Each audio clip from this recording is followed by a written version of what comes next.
Okay, so today we're going to do a deep dive into something I think we've all experienced at some point, performance reviews, Yeah. but we're looking at it in a really specific context, Yeah. right? How physicians experience peer reviews, those that are mandated by regulatory bodies. Right. And that's really interesting because it's not just a performance review, it's one with pretty high stakes. Absolutely. Yeah. These are the organizations that oversee professional standards in medicine.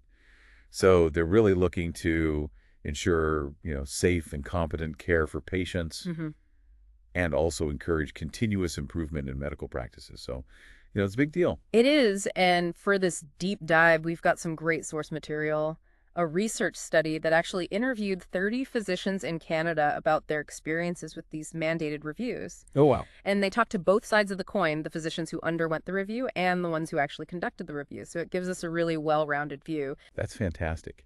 So I guess the core question we're trying to get at here is how do doctors, really perceive and engage with the feedback they're getting through these mandated reviews? Exactly. And what are the challenges that come up, especially in this high stakes environment where your professional standing is on the line? Are there any paradoxical situations that arise because of the way the system is set up? Right. The intent might be good, but the outcome isn't what everyone hopes for. Right. And hopefully by exploring all of this, our listeners will get a better grasp of just how complex professional development and feedback can be in a field as critical as medicine. Yeah, and maybe shed some light on why sometimes feedback, even when it's meant to be helpful, might not land the way it was intended. Exactly. Okay, so right away, this study points out a sort of fundamental tension that exists around peer review in medicine. Okay. So on one hand, you have most physicians generally agreeing that peer review is valuable for maintaining quality and standards in the field. Right. I mean, it makes sense, especially when you think about it after medical school. There isn't always a formal system of reevaluation. Yeah. Doctors can practice for years without that kind of structured feedback. And they're often working pretty independently too, right? So there's not always that built-in system of checks and balances that you might find in other fields. Yeah, that's true.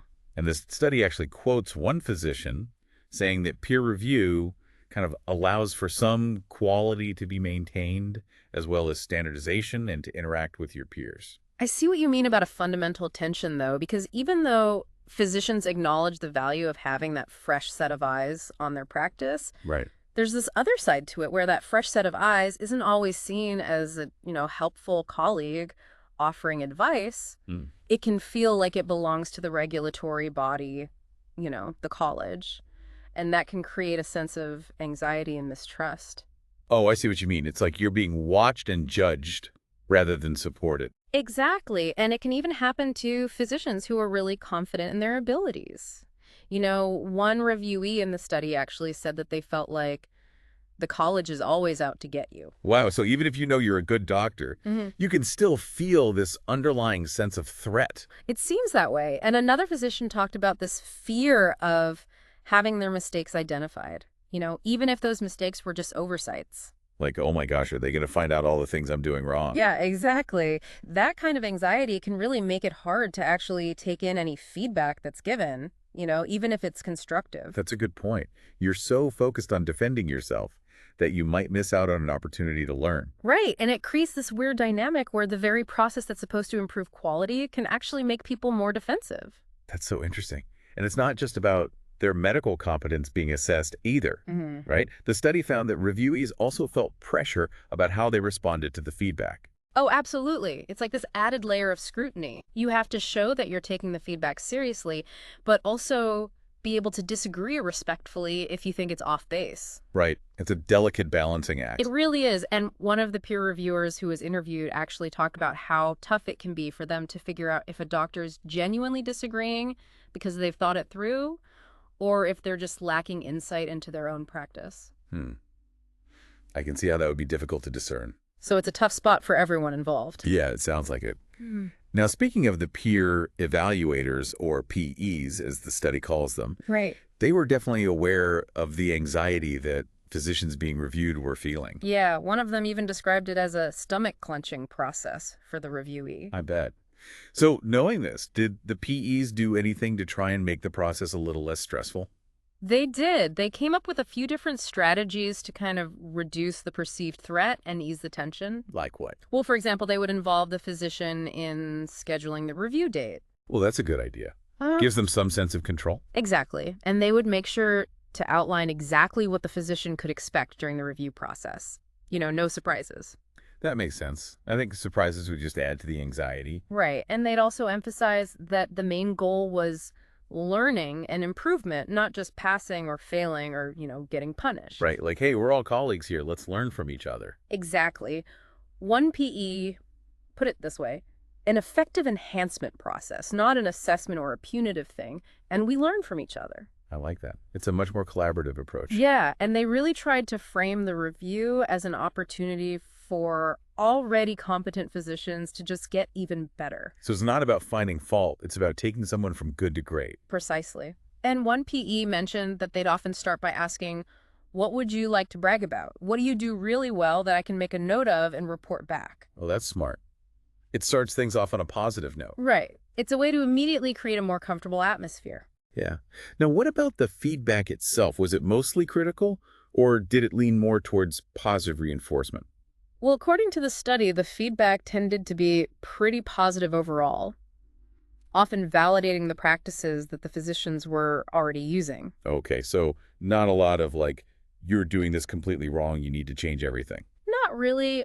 When there was corrective feedback, it usually focused on smaller things like documentation procedures or administrative details. I see, so not necessarily major changes to their clinical practice. Right. And even then, when they did give critical feedback, they would often phrase it as a question rather than a statement. Like, have you considered doing it this way? Instead of, you're doing this wrong. Exactly. It's a less confrontational approach. It allows the doctor to consider the feedback without feeling attacked. That makes sense. So it seems like the PEs were really trying to be mindful of how they delivered the feedback to minimize defensiveness. Definitely. Okay, so how did the physicians on the receiving end of all this feel about the process? Well, for the most part, it seems like these efforts to reduce anxiety did have some positive effect. Good. A lot of the physicians described the peer discussions as pleasant and the feedback as validating. Oh, that's good to hear. And the study even suggests that this kind of positive feedback can be especially helpful for doctors who might be experiencing imposter syndrome. Imposter syndrome. Yeah, that feeling of self-doubt that you're not as competent as others think you are, even though you're successful. Oh, right.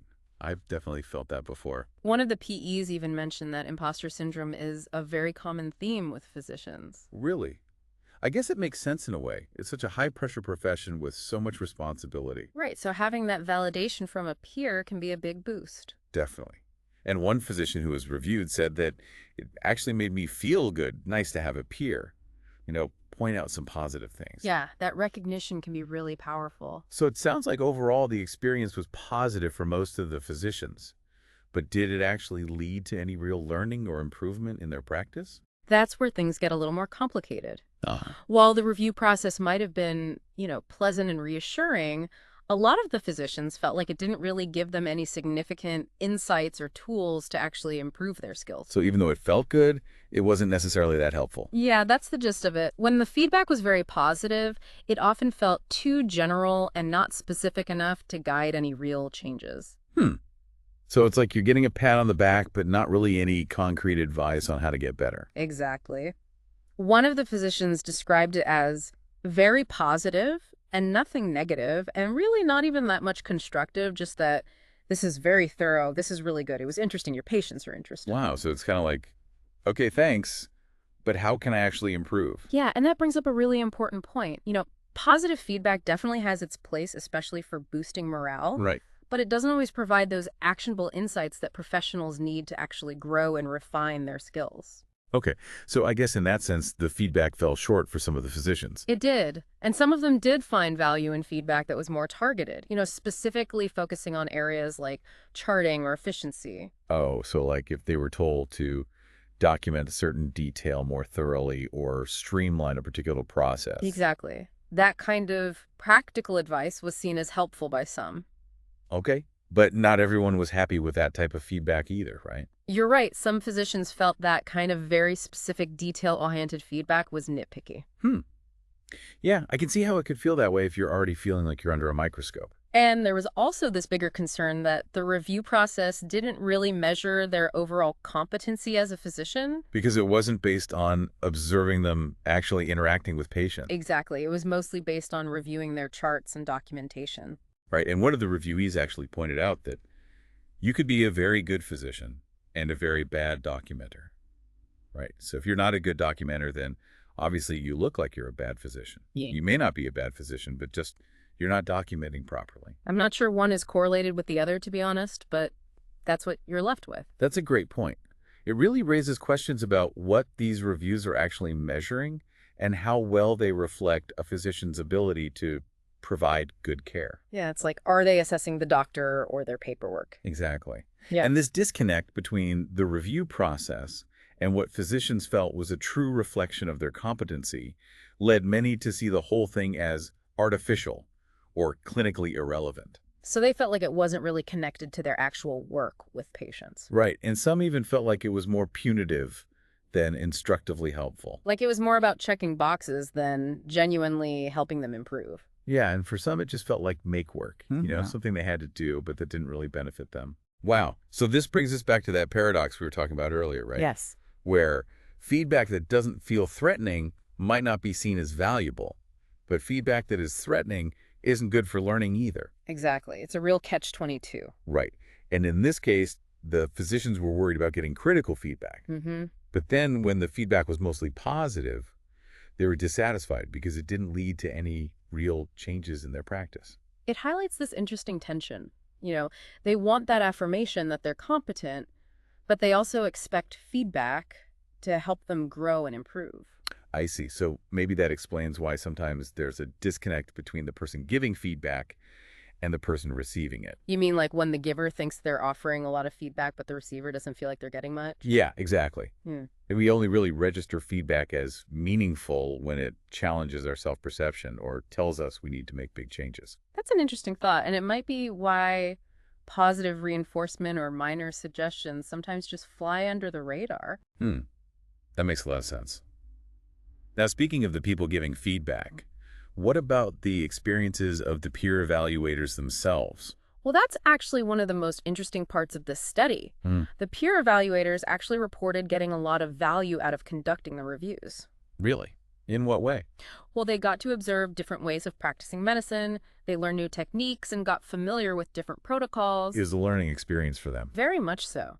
One PE said that they learned a lot of new things, just other people's techniques, different protocols and stuff that I hadn't considered. So in a way, the peer evaluators might actually be getting more out of the process than the people being reviewed. It seems that way.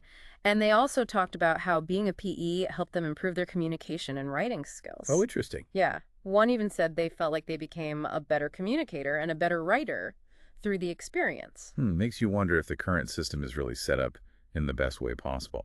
It does, and several PEs even admitted that they felt like they learned more than they imparted during the reviews. Wow, so maybe there's a need to rethink how these reviews are structured to maximize the learning benefits for everyone involved. Absolutely.